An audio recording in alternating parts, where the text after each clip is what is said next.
엄청나다. 나는 이걸 꼭 내 요약본에 추가할 거야. 언젠가는. 거의 다 됐어. 곧 할 수 있을 거야. 아들아, 내가 돌아오지 못할 경우를 대비해 이 기록을 가져가라.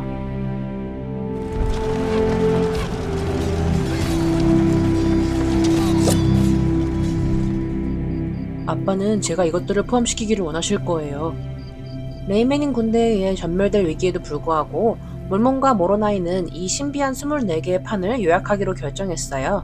그것들은 무엇이며 왜 그렇게 중요할까요?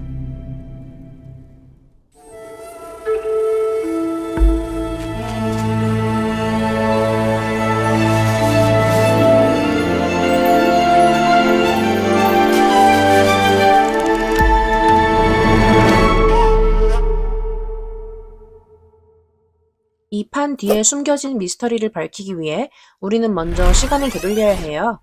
지니프와 친구들이 제이라 헤물라를 떠나 니파의 땅으로 돌아왔고 결국 현지 레이맨인들의 노예가 된 걸 기억하시나요?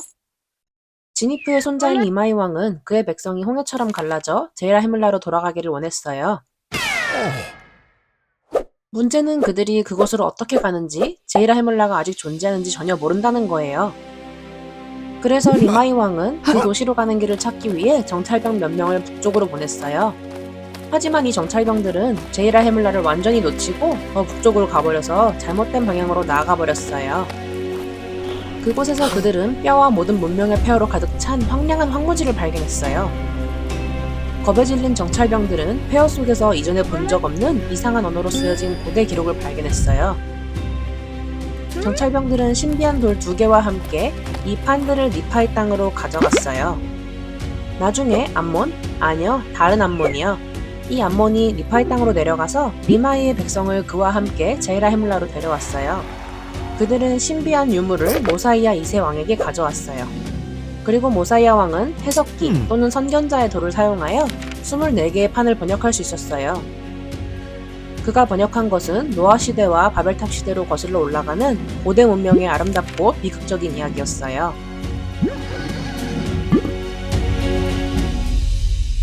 지금은 기원전 2330년경이에요.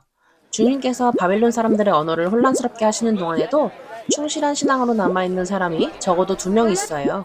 야렛과 그의 형제 마혼리 모리엔쿠머예요. 재미있는 사실이 있어요. 야렛의 형제는 실제로 몰몬경에 이름이 나오지 않지만 모혼리 모리안 쿠머라는 이름은 나중에 조셉 스미스에 의해 밝혀졌어요. 하지만 개혁된 이집트어에는 기록을 짧게 했기 때문에 모로나이처럼 우리도 그냥 음절수가 적은 야렛의 형제라고 부를 거예요. 형, 기도를 정말 잘하네? 주님께 우리 언어를 그대로 두시도록 강구해봐. 가능하지. 아, 그리고 우리 가족과 친구들의 언어도 부탁해. 물론이지. 아, 그리고 만약 주님께서 우리를 이 땅에서 쫓아내실 예정이라면 우리를 어디로 데려가실지 물어볼 수 있어? 정말 멋진 곳으로 보내주시지 않을까? 그래. 이제 주님께서는 야렛의 형제의 기도를 들으시고 그들을 불쌍히 여기셨어요. 주님은 그들에게 짐을 꾸리고 새로운 약속의 땅으로 여행하는 방법을 가르치셨어요. 그들이 바닷가에 도달했을 때 주님은 바다를 건너기 위해 단단한 나무배를 만드는 방법을 그들에게 가르쳐 주셨어요. 이것들은 훌륭해요. 아주 멋져요. 감사합니다. 하지만 몇 가지 작은 질문이 있어요. 예를 들어 어떻게 배를 조종하죠? 우리는 어떻게 숨을 쉬죠? 그리고 우리는 어떻게 배 안에서 볼 수 있죠? 흥미롭게도 주님께서는 이러한 질문들 각각에 대해 다른 방식으로 대답하셨어요. 우리 자신의 질문에 대한 그분의 답을 받을 수 있는 방법처럼요.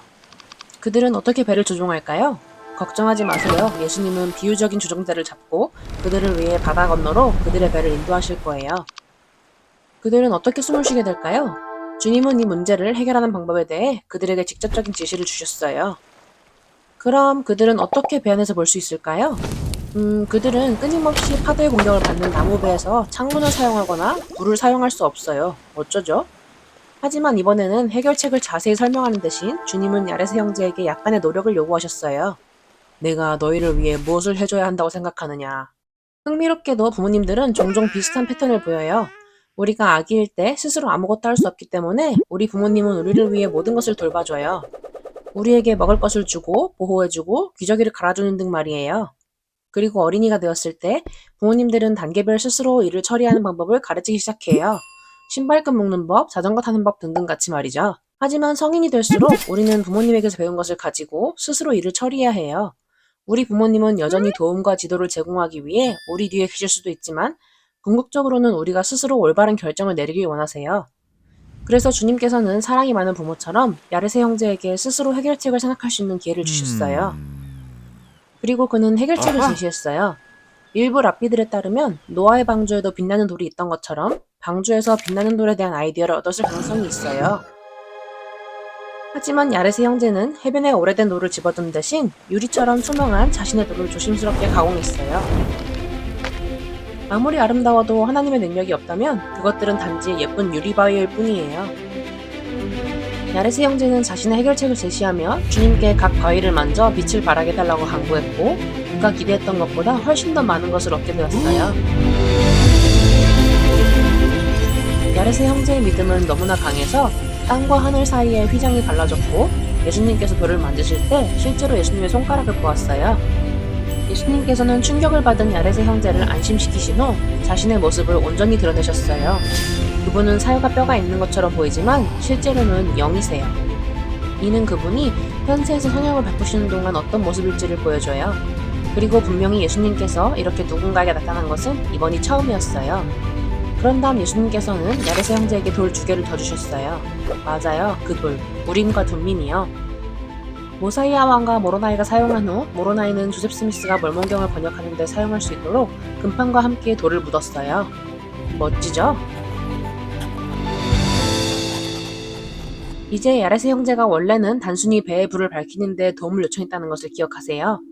하지만 그의 큰 믿음으로 그는 이제 과거, 현재, 미래에 대한 거대한 모든 것을 한눈에 시연을 통해 보는 축복을 받았어요. 그가 본 것은 너무나 놀랍고 너무나 특별하죠. 모로나이는 기록의 이 부분을 봉인하라는 명을 받았어요. 봉인된 금판 덩어리 안에 무엇이 들어있는지 궁금해한 적 있나요? 이 내용이 전부이거나 또는 그 봉인된 부분의 아주 일부일 거예요. 이 봉인된 부분은 너무 커서 만약 조셉 스미스가 그것을 번역하도록 허락되었다면 몰몬경에는 1300페이지 이상이 추가되었을 거예요. 그리고 언젠가 우리는 주님께서 정하신 때에 그 부분을 읽게 될 거예요. 이 이야기는 너무 놀라워서 이런 일이 우리에게는 일어날 수 없을 것 같죠? 하지만 주님께서 4장에서 모로나에게 말씀하신 것처럼 그건 가능해요. 우리가 불신의 휘장을 찢으면 우리는 개인적인 계시를 받을 수 있어요. 그리고 우리가 기도와 신앙으로 주님께 질문한다면 비록 항상 우리가 기대하는 방식은 아닐지라도 그분의 응답을 받을 수 있어요. 하지만 잠깐만요. 도대체 이 고대인들은 어떻게 여기로 가게 되었을까요? 자, 말씀을 더하고의 다음 2개 에피소드에서 위대한 야렛 민족의 흥망성쇠 전체를 볼 수 있을 거예요.